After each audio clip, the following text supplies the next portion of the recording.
Over the course of 7 weeks, some of the internet's most devout Star Wars fans and deep thinkers came together to help explain why The Acolyte, the new series that occurs roughly 100 years before The Phantom Menace, breaks canon and/or disrespects lore left and right.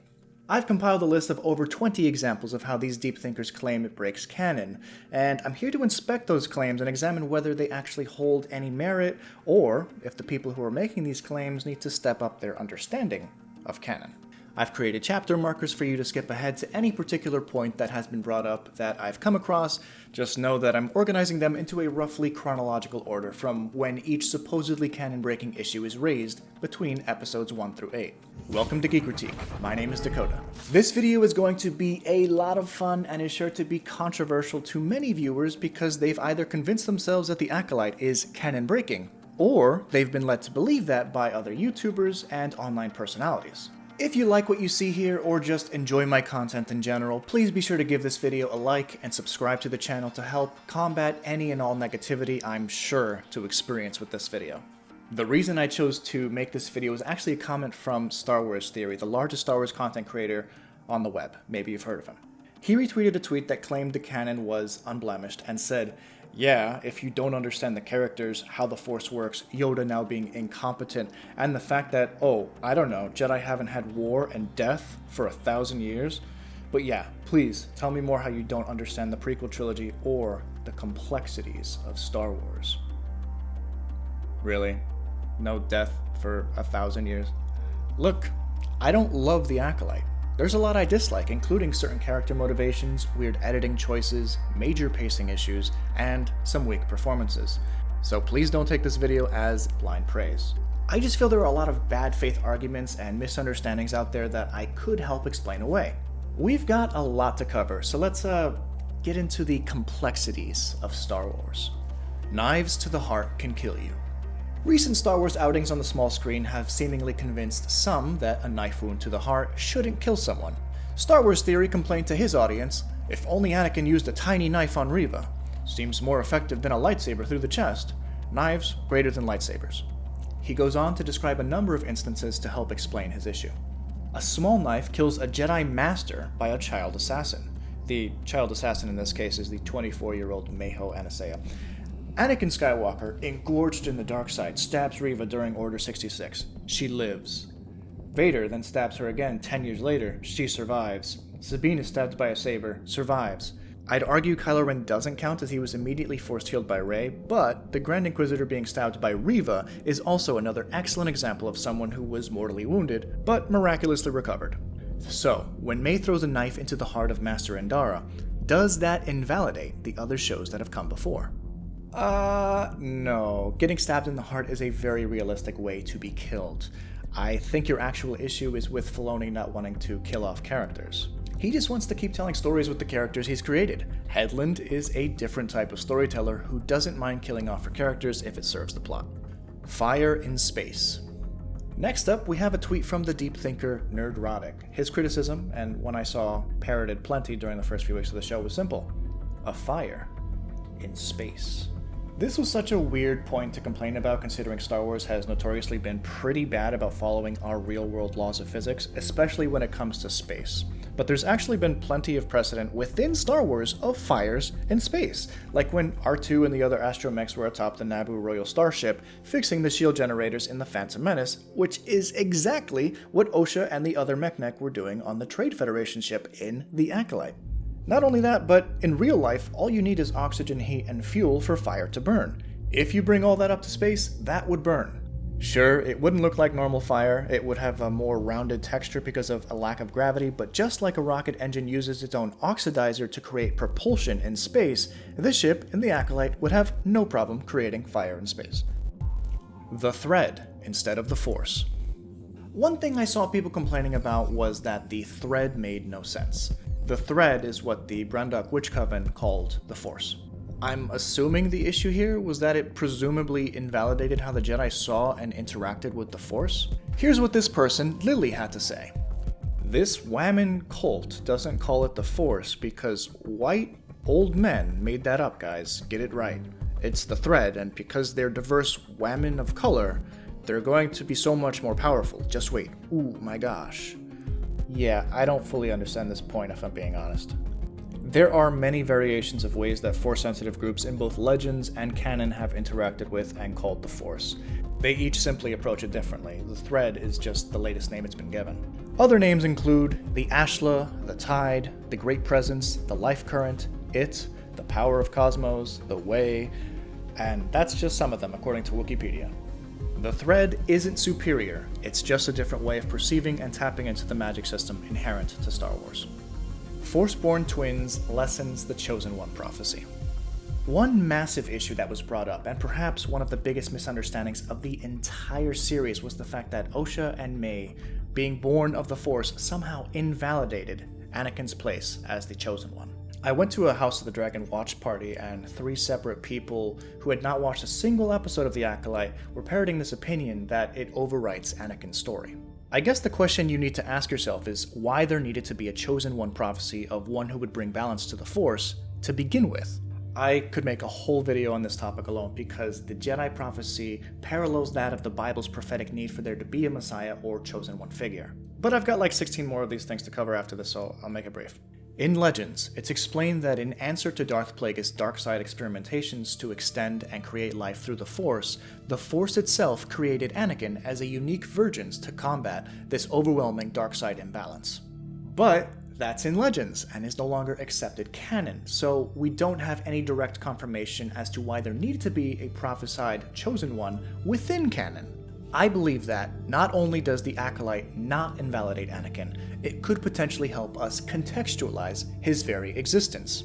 Here's a theory I came up with. What if the dark, unnatural use of the Force to give birth to Mayho and Varosha Anasaea was later counterbalanced by the Force itself when it gave life to Anakin Skywalker?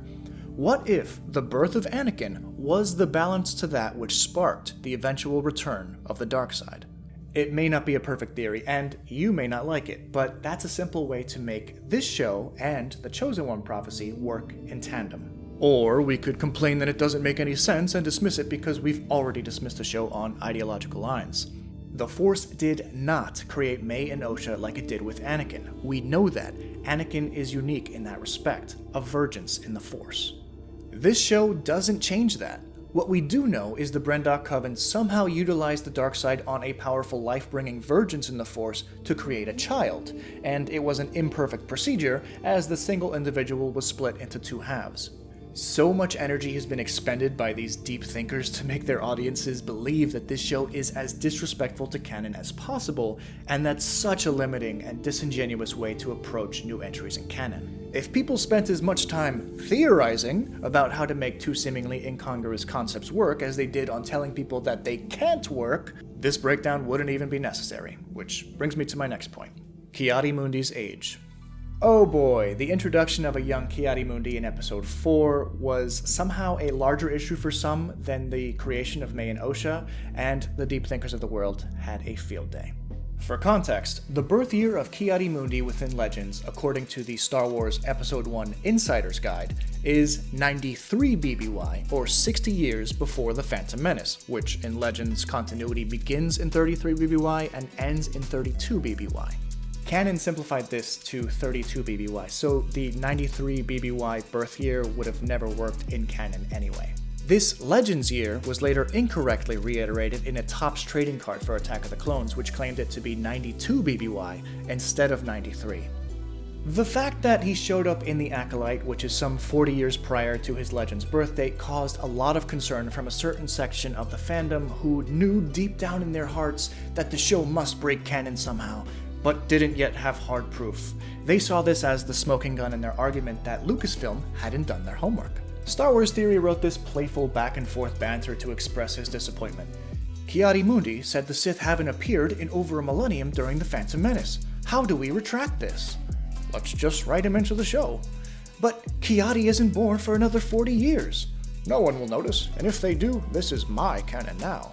Just do it. We noticed.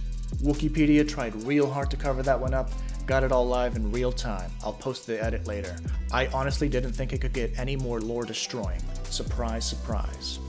Before he, for some reason, dragged Wikipedia for changing their canonical birth year to meet the new information, Theory makes a twofold point. that of Ki-Adi's age not lining up with the show, and how his appearance invalidates his line in The Phantom Menace. We'll get to that second part later. As for Ki-Adi-Mundi's age, the simple answer is there aren't any canonical resources that identify the Saurian male's date of birth within canon. Only a few resources within Legends hold to that 93 or sometimes 92 BBY date.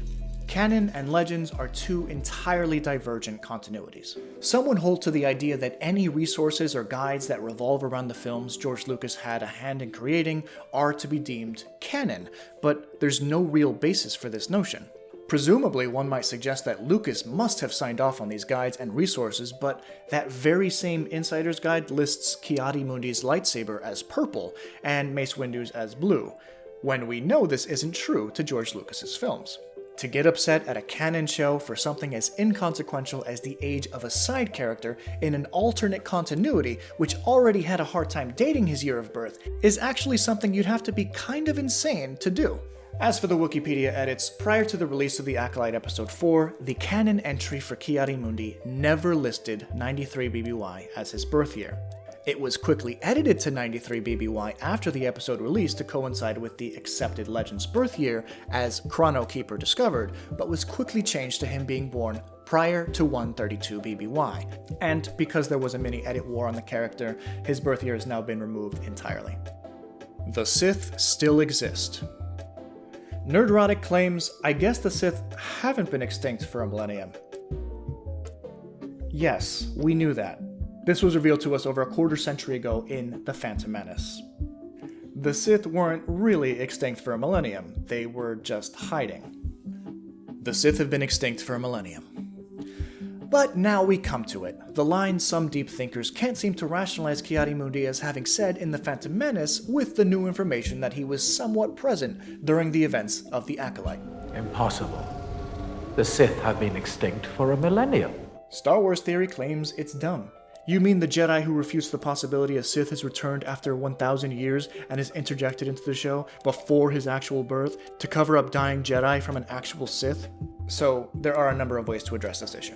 Firstly, despite the show introducing Ki-Adi-Mundi as being around and on the small council that Vernestra Rowe hosts to apprehend Mae Anasaia, he never actually gets any reason to believe that there are Sith involved.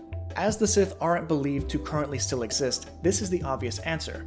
But there's a far more pressing issue here that nobody on the deep thinker side of the fandom care to entertain. Whether or not it becomes public knowledge that Sith still exist in the shadows, it's obvious that some Jedi do learn the truth of their existence, and there's proof in The Phantom Menace that refutes Ki-Adi-Mundi's claim that they've been extinct for 1,000 years. After Qui-Gon's noble end, Yoda shares a private word with Windu.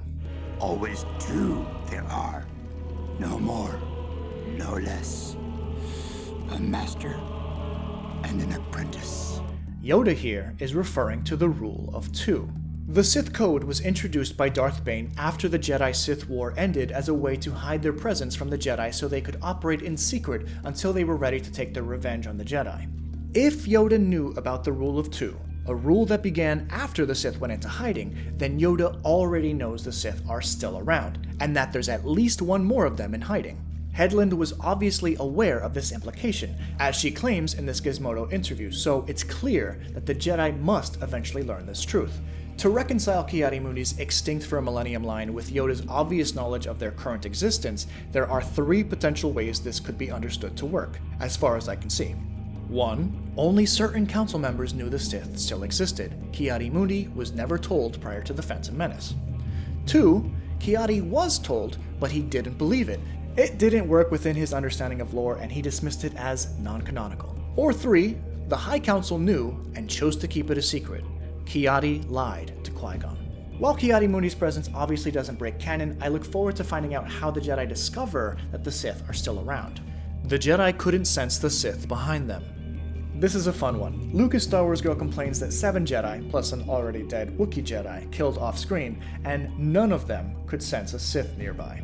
This might seem like a case of bad writing at first, until you remember that this guy, Sheev Palpatine and Sith Lord Incumbent, showed up to a funeral full of Jedi present. He would then go on to fool the Jedi Council for another 13 years, hiding in plain sight as the Supreme Chancellor of the Republic. If the strongest members of the Jedi Council could be fooled for over 13 years, why is it then so hard to believe that these 7 Jedi, who aren't on the High Council, with no prior Sith experience, wouldn't immediately sense this Sith's presence? To top it off, all you needed to do was wait a week to learn that the Cortosis helmet Chimere is wearing helps hide his thoughts and intentions from other Force users. This seems like less a case of bad writing and more a case of certain fans needing to rewatch the prequels. Jecki holds her own in battle. Another fun claim was that Jecki being able to hold her own in battle against a Sith was a case of uneven power scaling, because she's only a Padawan. Here's a tweet from Echo Base Network where they ask, "Can someone please explain how this makes sense?" And they include an image of Jecki in battle training side by side with her in battle against Chimere. The implication is that because she's only been on 2 away missions at this point, she shouldn't yet have the ability to hold her own against the Sith for as long as she did. My question is, where else would she learn how to duel, if not at battle training or sparring practice? It's not like the Jedi of this era frequently meet hostile saber-wielding foes on away missions for them to practice on. This is a time of peace. She trained hard and it paid off, for a time, until she was ultimately bested. Hopefully that explanation helps. Sol couldn't sense Mae. At the end of episode 5, Mae swaps outfits with her identical twin sister and helps the recently unconscious Sol to his feet and onto his ship. I saw a few people online scratch their heads about how Sol, who's proven to be very good at reading hearts and intentions, couldn't tell that Mae had switched places with Osha. Look, I'm not saying I like the whole twin swap storyline, but I think the circumstances speak for themselves here. Sol was deeply broken and grieving not only the loss of his Padawan Jecki, but 6 other Jedi, including Yord and Kelnaka, whom he was apparently close with. On top of the fact that he was just stunned and unconscious for however long, and believed he was with the only other person he thought he could trust, I don't see this as an issue or a plot hole, just a storytelling contrivance. It didn't take him long to realize that Mae and Osha had swapped either way. It just took him some time to recenter his emotions. Why doesn't the Empire use Cortosis? One of the coolest transitions from Legends to Canon has to be Cortosis, and seeing it realized in the Acolyte with the arm guard and helmet that Chimere utilized to short out lightsabers was great. The effects looked incredible and gave the fight scenes an extra layer of complexity. But coolness be damned, the naysayers quickly tried to poke holes in the newly canonized metal, suggesting that the Empire should have made their stormtrooper outfits out of it. Star Wars Theory even flippantly suggested, imagine a full suit of armor made of Cortosis, invincibility unlocked. But we know from the episode that this isn't true. While it may absorb blaster fire and shorts out lightsabers, it's not strong enough for a full suit of armor, and Jecki easily breaks it with the swing of her elbow. In Thrawn Alliances, Thrawn claims that it's also soft and frangible, useless for building into armor or other protective materials. It's also very scarce and not likely something that can be widely mined for an army. How come the Cortosis didn't short out the Welder? Speaking about Cortosis, Twitter user Mike McCarthy asked, how can you weld a Cortosis helmet like this without your tool shorting out like a lightsaber? I don't think there's a canon answer to this one, but hey, let's make a Star Wars theory. While Cortosis can absorb kyber blades and blaster fire, perhaps it's not resilient to all forms of energy like heat and molten metal, which is what a welding tool would need for it to work. Pip's factory reset undoes the Death Star. This next supposedly canon-breaking criticism might be my favorite of all time. Mae resets the Pip droid back to its factory setting so that it wasn't hostile to her while she impersonated her sister Osha. Star Wars Theory took to Twitter to suggest that this somehow invalidates the Rebels' destruction of the Death Star. If only the Rebels reset the Death Star back to factory settings by holding the on and volume up buttons for 5 seconds. My answer to this is twofold. First, the Death Star was already at factory settings. It had literally just been completed. And second, if you reset the Death Star to its factory settings, it would still be the Death Star, a superweapon whose primary objective is to blow up planets. The Jedi are bad. This next point is something I found truly offensive, because you would need to have such an obstinate attitude towards what was being presented on screen, and it would require such a bad faith reading between the lines approach to even possibly come to this conclusion. A week before episode 7 aired, I predicted that we'll see the Jedi do something horribly wrong, something they'll need to atone for over the next 16 years, and then predicted that the fandom menace, the deep thinkers of the world, would be upset because this makes the good guys look bad. Sure enough, they took what they wanted to see from the episode, which is anything that could potentially warp or undermine the galaxy George Lucas created. Nerdrotic states, "The Jedi are bad, confirmed." And Star Wars Theory says, "Jedi are the bad guys, remember that." It's important to remember, in both fiction and in real life, that good guys can make mistakes too. Sometimes huge mistakes. That doesn't suddenly make them bad guys. Each Jedi in this episode thought they were doing what was right based on each character's point of view. Sure, Torben's rash decision was one born of desire to return home. A character motivation I hated, by the way. I thought it was weak writing, but he's clearly just a dumb kid. Kelnaka didn't properly guard his thoughts and had no choice but to attack the other Jedi because his mind had been taken over by the Coven. Sol killed Anastasia because he thought he was saving Osha from being sacrificed. And he was right to do so, because why wouldn't Anastasia just tell Sol she was aiding him before turning into the most threatening wraith banshee anyone's ever seen? Indara thought the right thing to do was lie to the Council and Osha, because from her perspective, that was the only way to make sure the girl was well cared for and would be trained as a Jedi. Nothing the Jedi did made them bad individuals, but they all made mistakes. To believe that the Jedi were incapable of making these or similar mistakes is a clear misunderstanding of not only the prequels and the Clone Wars, but of Star Wars as a whole, and to suggest that this show is trying to claim as much is honestly shameful. Plagueis is in a cave the whole time. Here's an interesting one from the final episode. Lucas Star Wars Girl claims that Darth Plagueis, hiding in a cave the whole time, got the idea to create Anakin from the lesbian space witches rather than it being his own idea. A few points here. Headland has confirmed that the Brendok Coven weren't lesbians, but I doubt these deep thinkers care and have already reached the conclusions they deem will best fit their worldview. They believe Star Wars is being systematically destroyed on an ideological level, and each choice is a calculated effort to erode what came before in place of something new and, for lack of a better term, woke. More on this point later. The other comments on this tweet are also notable conclusions that have been jumped to and reached by many. Did Plagueis learn about Force-Borne life through the twins? There's so many ways this story could go, and we know so little about what Plagueis knows and doesn't at this point, let alone if he had any hand in their creation to begin with. There's no evidence as of yet to suggest that this is how he got his idea to create life. Likewise, there's no evidence to suggest he's been in this cave the whole time. It's a 7-second scene in a 5-hour show. But let's talk about the cave on the unidentified planet for a bit. We know it's rich in Cortosis veins, is notable for its jagged rocky beaches, and has tropical islands. From what we can tell, this is a mostly oceanic planet. This is absolutely meant to invoke the planet Baldemnik, where Plagueis killed his Sith master, Darth Tenebrous. So if this isn't a cool nod to Legends, I don't know what is. Plagueis is 15. Star Wars Theory comes to many of the same conclusions that Lucas Star Wars Girl came to, but he goes a step further and claims that Plagueis is a maximum of 15 here, though he clearly doesn't look 15. This claim is based solely on the estimated minimum age of Plagueis as calculated by the Darth Plagueis novel. While not as dumb a hill to die on as the age of Ki-Adi-Mundi, Plagueis' age isn't at all clear. All we know is that he claims, in human years, I would be well over 100. This show occurs a century before the prequels, and so his showing up is totally fine given the well over 100 timeframe. Either way, this is again a new continuity, and expecting this show to follow Legends verbatim is an exercise in madness. Whether you like the way he was teased or not, simple as it was, this still does not break canon. They said the word hell. Quite a few people who have either convinced themselves or have been convinced by others that the Acolyte has strayed so far from canon that nothing in the show makes sense attempted to jump on the dogpiling bandwagon, but didn't get very far. When Mae says to Sol, "See you in hell, Jedi," their immediate reaction was to suggest the vernacular hell shouldn't exist in Star Wars. Hot Elrond says, "Tell me you know nothing about Star Wars without telling me you don't know nothing about Star Wars. The Acolyte, see you in hell, Jedi." And Dr. Owen Anderson says quite concretely, not only does the Acolyte have space witches, it has the first mention of hell in the entire Star Wars franchise. Little do they know it's been in Star Wars since '77. Here are a few examples. Here there'll be hell to pay. What the hell are you doing? They'll see you in hell. What the hell was that? Why didn't Anakin's saber bleed? There were many fans that had never heard that a lightsaber's kyber crystal needed to bleed for it to turn red.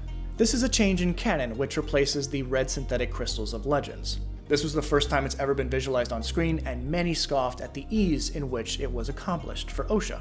Script Trooper had this to say, "I guess Anakin was still on the light side when he murdered all those kids." No, Anakin was very much consumed by the dark side when he killed the younglings. The unique deciding factor that allowed Osha to bleed her lightsaber when she killed her former master was that the kyber of Soul's blade was exposed and directly touched her palm when she siphoned all of her fear, hate, rage, and pain to commit the act of murder through the Force. If Anakin's kyber crystal was exposed during the act of killing younglings, it most likely would have bled, especially if it were exposed to his touch at the time. Star Wars Theory references the events of Darth Vader 2017 number 5 as a way to denigrate Osha bleeding her crystal when he says, "Takes Vader multiple failed attempts at bleeding a crystal red until finally succeeding, and it nearly destroys him. Osha, me mad now, you bad man, die. All powers unlocked." Frankly, it's a poor comparison. These circumstances couldn't be more different. Osha had just learned in a single moment that the reason she couldn't ever master her emotions and fulfill her life's goal of becoming a Jedi was because the man she had entrusted with her whole life was the person responsible for her inability to let go, as Soul's own guilt for killing the twins' mother was an ever-present darkness he kept buried deep down throughout her apprenticeship. She realized her entire life had been a lie, and in that moment, she had no reservations, following her emotions right to the dark side. Vader, on the other hand, is now at least several days removed from the events of Revenge of the Sith, and the sting of betrayal that turned him to the dark side, that turned him against his wife and his best friend, that burst of pure emotion and hatred that turned Anakin into Darth Vader, that rage is no longer fresh, and he is now racked with guilt. He's morally conflicted. That conflict inside him, as he reeled between light and dark, made his attempt to bleed his crystal significantly more difficult than Osha's, who unwittingly bled her crystal while doing one of the darkest things possible, killing an unarmed person she loved with a force choke. Osha was the first person to force choke. Let's talk about force chokes because so many of these deep-thinking Star Wars personalities jump to an insane conclusion in the final episode. In response to Osha force choking her former master, Lily took to Twitter to say, "This is how you kill a Jedi without a weapon." Which is correct. I'll give them their due when they get something right. This was the intended test Chimere set out for Mae to accomplish. It's just that Osha got there first. Lily continues, "She was the first one ever to force choke someone." How could anyone watching this show come to that conclusion? It honestly baffles me. And yet, fascinatingly, Star Wars Theory also came to that very same conclusion. So wait, was that the first force choke or something? Just a reminder, this is the biggest Star Wars creator on YouTube, who's made a career around making theories about Star Wars. And somehow, what he watched led him to that conclusion. There is no contextual evidence anywhere, before, during, or after the force choke, to suggest that this was the first one ever. And if you're not sure, do a little research. Let me show you how. All you need to do is go to the Force Choke Wikipedia article, navigate to the Appearances tab at the bottom, and there they'll list every appearance of a Force Choke in a rough chronological order within canon. There are at least 6 Force Chokes that have occurred prior to the Acolyte, based on this list. And yeah, I know these people don't read the canon novels, I don't hold that against them, but it's not even the first Force Choke in the Acolyte. In Episode 5, Chimere force chokes Mae while force pulling her into a physical choke so he can better use her as leverage in his battle against Soul. Mae's entire quest to kill a Jedi without a weapon is predicated on the fact that this force ability already exists. How could he expect her to force choke someone if nobody had ever done it before? I found it very strange that so many people came to this same conclusion, despite a lack of contextual evidence. So I did some digging, and what I found explained a lot about how many are choosing to approach this show as a whole. In response to Theory's question on whether this was the first force choke, Shad M. Brooks said, "It really looked like that. They want to make Osha invent force choking so that a Disney character can take credit for more Star Wars lore and identity, just another part of their agenda to replace all that we loved with their own slop." These people are approaching the series from a place of deep insecurity, it seems. Instead of watching a new canon entry in a franchise they enjoy and approaching it with the mindset of, how is this going to add to what came before, they've got their guards up and are instead only thinking, how is this subtracting from what I love? They're so wary of an agenda being introduced to them with every change of scene, turn of phrase, or choice of a character that everything can and must be part of some larger plan to erode what came before, in their eyes anyway. Osha force chokes? Disney must be trying to take Vader's agency away from him. Her saber bled quickly? Are they trying to say she's stronger than Anakin? Plagueis is in a cave? That's not my Plagueis. My Plagueis hides in plain sight. The Jedi make critical errors? Is Leslie trying to say the Jedi are bad guys now? This is such a terrible and disingenuous way to approach any type of art, whether you like it or not. These people are actively watching the Acolyte, looking for some subtextual ideology that they personally disagree with, which would somehow lessen the titles that have come before, and in so doing, they're clearly jumping to insane conclusions and misunderstanding whole narrative arcs. Let's keep going. Yoda would already know all about the Jedi deaths. Star Wars Theory, unsurprisingly, had a lot to say about Yoda's inclusion in the show, and most of the issues he raised about the little green Grandmaster's presence seem to be entirely made in his head. Soul can read minds. Yoda, the most powerful Jedi, cannot? Can he not sense Jedi dying in a time of peace? Like a calm pond, you see reflections of life around it like a mirror. You'd see ripples from the smallest pebble thrown. Yoda would have felt all that, just like he felt so many other things in the Force. Just because you deify this character does not make him omniscient. He doesn't sense everything that happens in the galaxy. As part of the transition from the High Republic into the Fall of the Jedi eras, the Jedi began focusing too much of their energy on the cosmic force, the bigger picture, and not the living force, the day-to-day, the present. This is heavily explored in the John Jackson Miller novel, The Living Force. I'm not suggesting Yoda didn't or couldn't sense the deaths of Jedi in a time of peace, but it was this attitude of not being mindful of the living force that brought about the Jedi's eventual doom. Also, there's again no context anywhere in the show about what Yoda does or doesn't know, so this whole argument is pointless. In another tweet, Theory elaborates that Yoda can sense Anakin slaughtering a random tribe of sand people, but is oblivious to 15 of his Jedi dying during a 1,000-year reign of peace, and then also can't sense that a Jedi Master Vernestra is lying to him about the cover-up. This is one of the more fascinating tweets for me because almost everything he says here is untrue or is an issue he created in his head. There are 10 Jedi who die in the show, not 15. We don't know that Yoda is oblivious to what's going on, he's just assuming Yoda is. While Vernestra surely lied by omission up to this point, we have no reason to believe she's going to lie to Yoda, or that he wouldn't be able to tell that she's lying. But why would she come to Yoda at the end if not to confess the truth? Yoda does need to learn the truths about the Sith's return prior to the Phantom Menace, so maybe this is that moment? We don't know because they haven't showed us yet. And lastly, Yoda didn't know that Anakin killed a whole village of sand people. If you watch that scene as it transitions from him killing sand people to Yoda's meditation, note that he doesn't hear the cry of the sand people dying, and he doesn't hear the sound of the lightsaber as it mows through a village. Anakin! Anakin!